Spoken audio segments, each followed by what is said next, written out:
तार साहब, पाकिस्तान की तारीख में एक नई डेवलपमेंट हुई है कि नेशनल असम्बली ने रेजोल्यूशन पास किया है कि सुप्रीम कोर्ट ऑफ पाकिस्तान ने जो पंजाब इलेक्शन के हवाले से रूलिंग दी है उसको उन्होंने कंडेम कर दिया और कहा है कि वज़ीर आज़म को कहा है कि सुप्रीम कोर्ट की बात ना माने।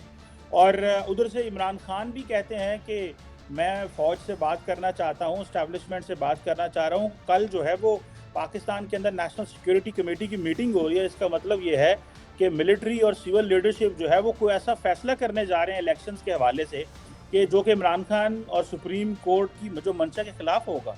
तो आप कैसे देख रहे हैं? कहा जाता है कि पहले अप्रैल 2022 में बाजवा साहब चाहते थे कि इमरान खान वो करें जो सुप्रीम कोर्ट चाहती है, और अप्रैल 2023 में आसिम मुनीर साहब नहीं चाहते कि सुप्रीम कोर्ट की मानी जाए, तो इसलिए ये हो रहा है। तो आप कैसे देखते हैं सर ये सारी डेवलपमेंट?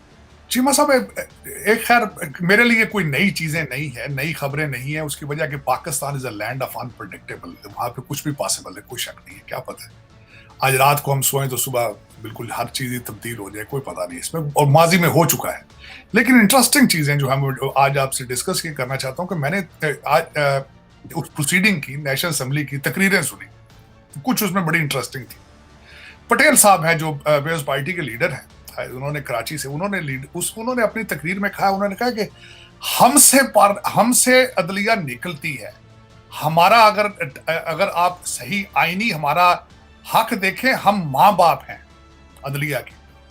अदलिया हमसे निकलती है, हमारी बातें अदलिया को सुननी चाहिए। बात उनकी ठीक है, अगर नॉर्मल देखी जाए चीजें, नॉर्मल कंट्रीज में, नॉर्मल सोसाइटी में देखी जाए चीजें, थ्योरेटिकली अगर हाँ बात, जो ताकत का मंबा है वो वाकई लीडरों से जमहूरी दौरों में यही निकला। अगर वहां जमहूरियत हो, मैं तो एग्री नहीं करता कि पाकिस्तान में जमहूरियत है ही नहीं है, क्योंकि वहां पे जो सियासी पार्टियां उनके अंदर जमहूरियत नहीं है। उसके बाद वहां पे तकरीरें की गई कि हम सियासतदान हैं, हमारा एहतसाब होता है, हर इंस्टीट्यूशन का एहतसाब होता है, जजों का एहतसाब क्यों नहीं हो रहा?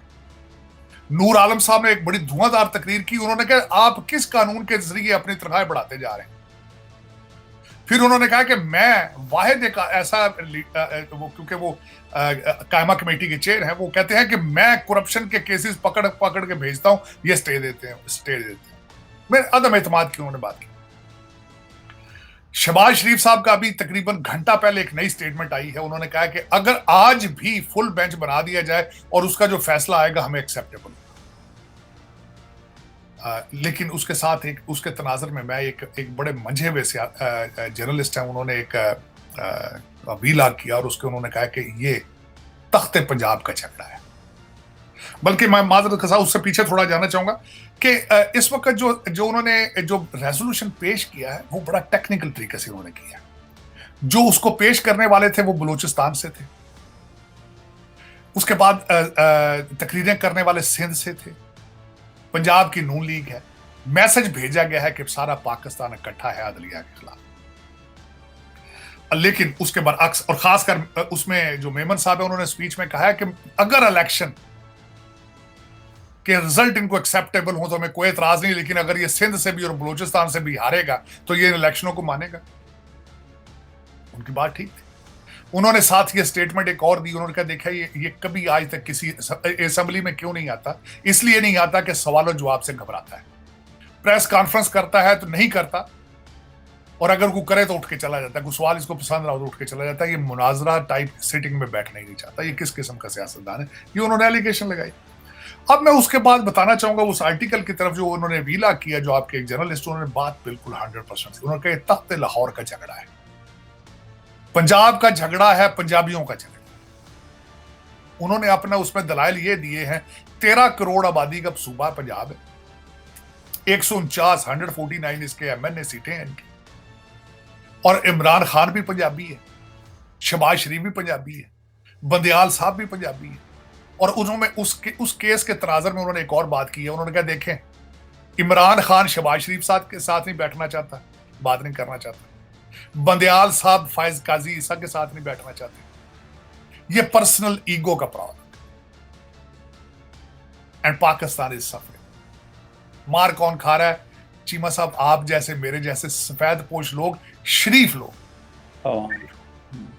जो इज्जत बचा के बेचारे दुम छुपा के दुम दबा के भागते फिर रहे हैं लोगों से। क्योंकि इस वक्त जो हालात हैं वहां पे, जो आटे के हालात हैं, जो महंगाई के हालात हैं, जो इन्फ्लेशन के हालात हैं, मैंने अपने आप को उन लोगों के जूतों में पांव डालने की कोशिश की है। उस एफबीआर के अफसर की जिसने लेटर लिखा है शहबाज शरीफ को, मुझे करप्शन की इजाजत दी जाए, मेरा 1 लाख रुपए में बच्चे नहीं पल रहे। जरा 1 लाख का बजट देखें तो मैंने बनाने की कोशिश की है। अगर बिजली का बिल दूं तो दूध वाले के खत्म हो जाते हैं, दूध वाले को दूं तो बच्चों की ट्यूशन फीस नहीं जाती, बच्चों की ट्यूशन फीस दूं तो ईद नहीं मनाई जाती, फल लूं तो आटा खत्म हो जाता है, आटा खरीदूं तो मां की दवाइयां खत्म हो जाती हैं। अपर क्लास और मिडिल क्लास खत्म हो चुकी है। अपर क्लास मैं ईमान, मेरा अपना जो पॉलिटिकल साइंस की जो मेरी तालीमात और जो तारीख की तालीम है वो पाकिस्तान पे आके खत्म हो जाती है। मैंने बड़ा 1985 में पंजाब यूनिवर्सिटी में बैठ के इनकलाब फ्रांस को जब पाकिस्तान के साथ कंपेयर किया था तो मैंने एक स्टेटमेंट दी थी कि मैं पाकिस्तान के पढ़े लिखे लोग इनकलाब लेकर आएंगे, क्योंकि डिस्ट्रीब्यूशन ऑफ वेल्थ का गैप इतना ज्यादा बढ़ जाएगा कि ये पढ़े लिखे लोग सड़कों पे निकलेंगे। 1985 जब मैंने देखा था कि एमए इंग्लिश करके लड़के निकलते हैं, उन्हें प्राइमरी स्कूल में टीचर नहीं रखा जाता। मेरे सामने एक सिल्वर मेडल लड़का मैथ की डिग्री लेकर आया था, उसको लेक्चरशिप की जॉब नहीं मिली थी। और बेस्ड ऑन दीज फैक्ट्स मैंने 1985 में ये प्रेडिक्ट करने की कोशिश की थी, लेकिन वो इनकलाब नहीं आ सका। आज आप पर इनकलाब फ्रांस की थ्योरी भी फेल हो जाती है। आटे की लाइन में जब लोग 3100 रुपए के थैले के लिए अपनी जान ज़ाया कर देते हैं, आप इनकलाब फ्रांस की भी आप उससे आगे निकल चुके। और दूसरी साइड पर कुछ लोग ऐसे हैं जिनको IMF पैकेज चाहिए, क्योंकि लंदन, मैंने आज किसी जगह किसी को कहा है, मैंने कहा चीमा साहब 1 मिनट के लिए आंखें बंद करके देखें, आपके तो खास आपने मास्टर्स इंटरनेशनल रिलेशंस और PhD की, आपके तो कई दोस्त साथी जो हैं इस वक्त CSS के नौकरियां एंजॉय कर रहे हैं। जरा 1 मिनट के लिए देखें, आप 18वें ग्रेड के मुलाजम हैं, SSP हैं या डेप्टी कमिश्नर हैं, आपके 2 बच्चे लंदन में पढ़ रहे हैं या 2 बच्चे अमेरिका में पढ़ रहे हैं, उनको 1 लाख से $1.5 लाख साल का चाहिए, तो आप सोसाइटी में कौन कौन सा जुल्म नहीं करेंगे?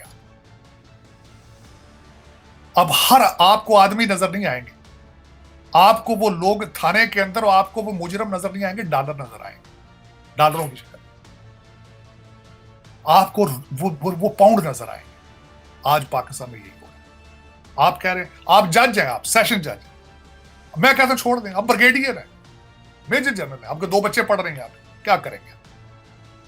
और ये फैशन है आपकी रूलिंग एलीट का, ये फैशन है कि बच्चे यहां पढ़ाने बच्चे, और दूसरा उससे आगे जाते फिर कनाडा की सिटीजनशिप के लिए मरते हैं। बच्चे यहां भेजते हैं, पहला प्रॉब्लम तो बच्चों को यहां एडमिशन कराना, भेजना, फिर उनकी इंटरनेशनल ट्यूशन फीसें देनी, फिर उनके ग्रीन कार्ड बनवाने, फिर उनकी TR लगवानी कनाडा की, फिर लंदन में उनको भेजना। जरा देखें इस प्रोसेस के अंदर कितने गरीबों का खून चूसते हैं। आपको कितने फैसले गलत करने होंगे अपनी जिंदगी में अपने बच्चों की ट्यूशन फीस देने के लिए, कितने मुजरम, कितने आपको फांसी के अड्डों के ऊपर हाथ रखना पड़ेगा, कितने ड्रग डीलर आपको पालने पड़ेंगे अपने बच्चों को लंदन पढ़ाने के लिए, कितने ठेकेदारों से कमीशन लेनी है आप, कभी सोचा आप? Exactly this is the story of Pakistan. आप बहसीते सेशन जज, आप बहसीते आप इंसान एज ए पाकिस्तानी, कितना जुल्म आपको करना पड़ेगा 1 लाख उनको यहां इंटरनेशनल ट्यूशन फीसें देने। कभी सोचा आपने 1 मिनट? मैंने आज तक कोई ऐसा अफसर नहीं देखा जिसके बच्चे लंदन या अमेरिका या कनाडा नहीं पढ़ रहे, मैंने नहीं देखा है। मैंने इतनी दाड़ियों वाले देखे, तुम नहीं दई दाड़ियां वेखियां अफसरां दी, तुम नहीं देख मत्थियां दे मराब वेखे बच्चे इतने पढ़ रहे। मेरी समझ से मेरा सारा, वो कहते हैं मेरी हर चीज फेल हो जाती पाकिस्तान पे। मैं जब सोचता हूं इसके बारे में, पाकिस्तान के माजी को देखता हूं। आज मैंने ट्वीट सुबह उठ के की है बड़े दुख के साथ, वो भी बेस्ड ऑन सर्टेन फैक्ट्स। मेरी ट्वीट में था कि जब तक सिकंदर मिर्जा, जस्टिस मुनीर, अयूब खान अपनी कब्र में से पाकिस्तान से माफी नहीं मांगेंगे, पाकिस्तान की इस्लाह नहीं हो सकती। मैं चाहूंगा ये मेरे सुनने वाले इन तीनों लोगों के नाम गूगल करके जरा रिसर्च करें, इन्होंने पाकिस्तान की बैक में किस तरह छुरे मारते रहे। ये तीनों लोग, सिकंदर मिर्जा, जस्टिस मुनीर, अयूब खान, जो कुछ अब आज कर रहे हैं या ये जो करने वाले हैं, इन सब की फाउंडेशन वही है। ये जिन किताबों से ये आज जस्ट जुडिशरी की जिसकी हम बात कर रहे हैं, ये जरिया जो जरूरत का नजरिया था, ये पता कौन से सामने आया, किस तरह हुआ था? ये सारे जस्टिस मुनीर के चेले हैं सारे। मुझे ये एक बात बताएं, कभी आपने पढ़ा जो जस्टिस बंदयाल ने जो फैसला लिख के दिया कि इस पे घंटे घंटे के अंदर उसने सारी स्टेटमेंटें दी। सफा 3 के ऊपर सारा स्केड्यूल मौजूद है, मैंने सारा फैसला पढ़ा है। सफा 3 लगता है किसी इलेक्शन कमीशन के मुलाजिम ने लिखा है। जस्टिस बंदयाल साहब, मेरा क्वेश्चन है आपसे, खुदारा 51,744 केसेस हैं आपकी अदालतों में इस वक्त सुप्रीम कोर्ट में, 51,744, और सिर्फ आपको एक जगह वो नजर आ रहा है सारा कुछ। लोग आटे को मर रहे हैं, आप इलेक्शन कहते हैं। आपने कहा है कि मुझे फेडरल गवर्नमेंट पैसे दे इलेक्शन कमीशन को, 10 तारीख को इतने बजे तक मुझे रिपोर्ट होनी चाहिए। आफरीन आफरीन आफरीन। ये जस्टिस मुनीर को जब तक दफनाएंगे नहीं, ये पाकिस्तान आगे नहीं बढ़ेगा। अयूब के चेले, जो जितना जर्नल अयूब का ये बाल बच्चा ये एक्सपैंड हो चुका है, ये जब तक ये नहीं खत्म होगा। सिकंदर मिर्जा की ब्यूरोक्रेसी उसने बनाई थी, पॉलिटिकल एजेंट था, पॉलिटिकल एजेंट। गवर्नर जनरल बना तो मेजर जनरल बन गया। ये सारे बच्चे हैं उनके, सारे फिर रहे हैं। ये उनके बच्चे जब तक ये मल्टीप्लाई हो चुके हैं, जब तक ये पाकिस्तानी नहीं, जब तक बनेंगे पाकिस्तानी बचे। मैं ये पूछना चाहता हूं मुझसे कई दफा। एकलव्य न्यूज इंडिया, अंतर्राष्ट्रीय खबरों का मंच।